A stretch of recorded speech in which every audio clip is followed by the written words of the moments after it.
So we are only 1 week into 2019 and already the scammers are here to scam. The scammers are ready to make 2019 their year and they are ready to scam you. So earlier this week I was scrolling through Twitter and saw that Jake Paul and RICEGUM were under fire for partnering with a website called mysterybrand.net. I know there are tons of videos about this, but I thought I'd give my perspective, but I'll link some of my favorites down below. So in a nutshell, mysterybrand.net is a gambling website that encourages its visitors to gamble between $2 and $1,300 to win mystery items. Now, on both Jake Paul and RICEGUM's videos, they showed themselves winning these prizes, unboxing these mystery boxes, even with Jake Paul's video title proclaiming, "I spent $5,000 on mystery boxes and you won't believe what I got, ...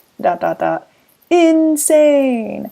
So having YouTubers like Jake Paul and RICEGUM promoting this is obviously to capitalize on their very young and very impressionable audience. And even if you go on this website, there's a couple things that are pretty sketch. So one, it's obviously targeting kids and teenagers. They have boxes such as hot toys and famous cartoons, but also their terms of service allows them to refuse to send you your items for really any reason. They refuse to sell to minors, and the terms of service are up for interpretation because they're bound by Poland.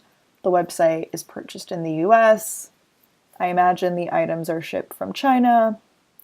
I don't know. I'm not trying to get all conspiracy theory-esque, tinfoil hat person over here, but this is a scam. And let's not even just talk about the scam part of it. Like, even the way the website is designed, the user experience, like being able to virtually unbox like this image of a box cutter and literally swiping and, opening the box, it is totally a way to have someone to continue pumping money into this, like gambling, because you get this satisfaction from it. Even though it's virtual, it still has that same mental effect.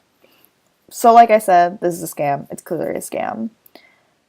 And here's the facts. RICEGUM and Jake Paul are willing to scam their followers for the price of at least $100,000. And I say at least because Keemstar said that he was offered this same brand deal for $100,000, while RICEGUM, in his non-apology video, RICEGUM says that he has a lot more subscribers, and so you can only imagine what he was offered. So that's why I'm saying at least. I imagine it was more. So here's one thing that every commentary video I've seen hasn't really talked about, and this is kind of what the focus on this video is. The focus of this video is how can we be a better consumer, because at the end of the day, these scams will continue. And you really don't actually have to do that much research to find out about these scams, because to be honest, even just watching Jake Paul's video, you realize that this is too good to be true and definitely not worth it. And I want to talk about the video. So he has like a lot of high energy. It's like, whoa, this is so exciting. Oh my gosh. And even just the way he talks about it is very gambling-esque. He loses his first 2 boxes, or he doesn't get what he wants, right? I think he gets like a pair of Converses and a pair of Vans. And he's like, all right, maybe next time. And then, he talks about how cutting the box makes it more fun. Give me more. He gets excited. I mean, how is this not promoting gambling? It's promoting this mentality of like, you win some, you lose some, you're down one, I'm up. Like, this is gambling. It is something that psychologically triggers us to want to keep wanting the satisfaction, even when we're down, right? Because there's always, in the back of our minds, we're like, well, we can be up. We can win big. There's always that chance. So I want to do a little bit of math. I want to take a closer look at what Jake Paul actually spent and what he actually won. Now, disclaimer, going through the video, some parts were a little bit rougher to understand what he won, and I don't want to go through all of it, but I want to go through a few examples just to illustrate how, if you look at what Jake Paul won versus what he actually spent, he spent way more than what was actually won. That is ridiculous. It's in the video about how He spent a lot more, and he would have been better off just buying the products himself. So first, let's talk about these shoe boxes. He purchases 5 shoe boxes that are $99.99, basically spending $500 on shoe boxes. He wins 3 pairs of Converses, a pair of Vans, and a pair of Yeezy Wave Runners. So he basically spent $500 to win a pair of Wave Runners that the website says are worth $510. And to be fair, they might be worth more, they might be worth less. I'm not a sneakerhead, so leave it in the comments down below. But you could have just bought them yourself, my dude. And then we go to the Apple Boy box. So these are $14.99 each, and he wants to win the iPhone. So he spends $104.93, and he wins a tapered glass case, pair of AirPods, a case for the AirPods, a lightning to USB cord, a lightning cable, and finally, and Jake Paul explodes, he wins an iPhone XS Max Gold 64GB, and he goes crazy. He runs out to the stairs. He yells. He won an iPhone XS that is $99.99. And I'm not saying that to say oh, that's not a lot of money, but when you spend over $100 on mystery boxes, the math just doesn't add up. So next I want to go specifically to these custom boxes, because this is where it gets ridiculous. So he talks about how you can make your own custom box and make your own odds and blah, blah, blah. He buys 3 custom boxes, 2 of them where he spent $1,138.43. He bought 2 of those. And in both of them, what does he win? He wins 2 Apple Watches, which are each worth around $400. He then buys another custom box for over $1,000 and wins a pair of Adidas. The math just does not add up. What bothers me so much about it is when you look at what he won versus how much he actually spent. My dude, you could have just bought these yourself and spent less money. But no, the math just doesn't add up, and it's almost ridiculous because it's right there. If you just sit there and watch the video and critically think about what he won versus him saying he spent $5,000, I don't even think you truly have to sit down and do the math and look up the market price value of these items. I think it's just obvious that these things all of them aren't worth $5,000. And just a few weeks ago, GABBIE HANNA and TANA Mojo were in hot water over the Kenza Cosmetics scam. So here we have 4 pretty influential, some might even call influencers, these YouTubers who are promoting scams to their very impressionable audiences. So here's the truth. The reason these scams are attracted to influencers is because influencer marketing is, you guessed it, very influential. Social analytics company Shareably and branded content company Fullscreen released its Influence by the Numbers report. And what they found is that digital creators who have between 1 million to 20 million followers outperformed the engagement rate of celebrities and micro-influencers.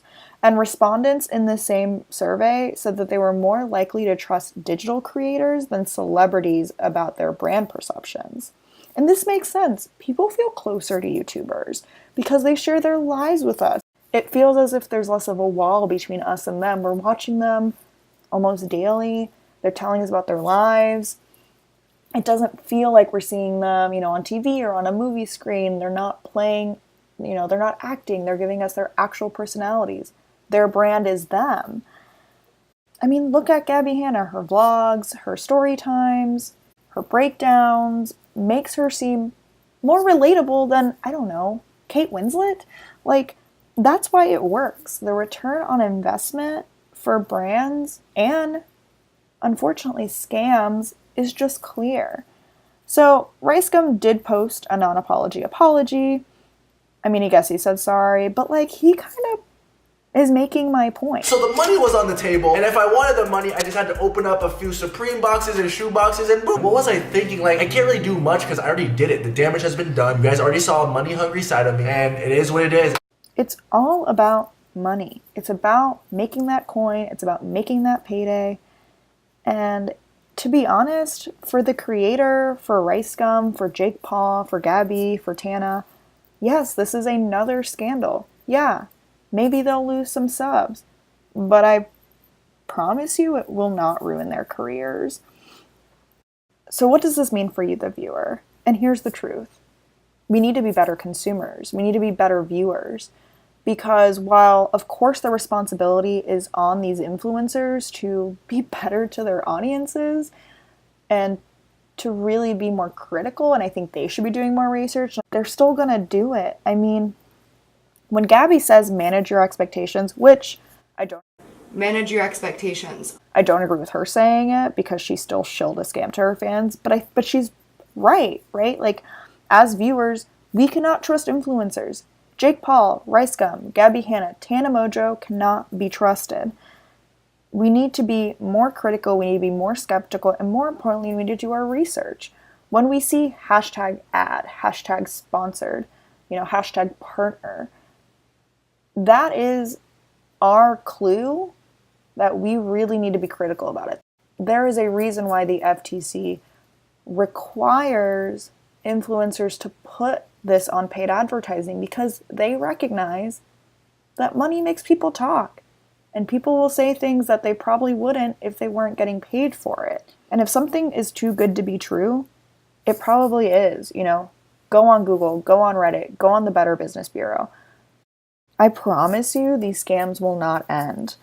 They will continue to be shilled by these influencers who want a payday, who won't do their own research, and knowingly, or to be honest, unknowingly, will take the sponsorship not really thinking it's a scam. We have to be better consumers. I think at the end of the day, though, we also need to put more pressure on these influencers. We need to speak out. I think it's important that people are speaking out. Yeah, of course, this won't ruin their careers, and maybe it shouldn't ruin their careers. But if we keep demanding that this is wrong, then it'll happen less and less, I imagine. But I think for the foreseeable future, we'll continue to see scams. Maybe not. All I'll say is influencers cannot be trusted. All right, my dudes, that's all I got for you.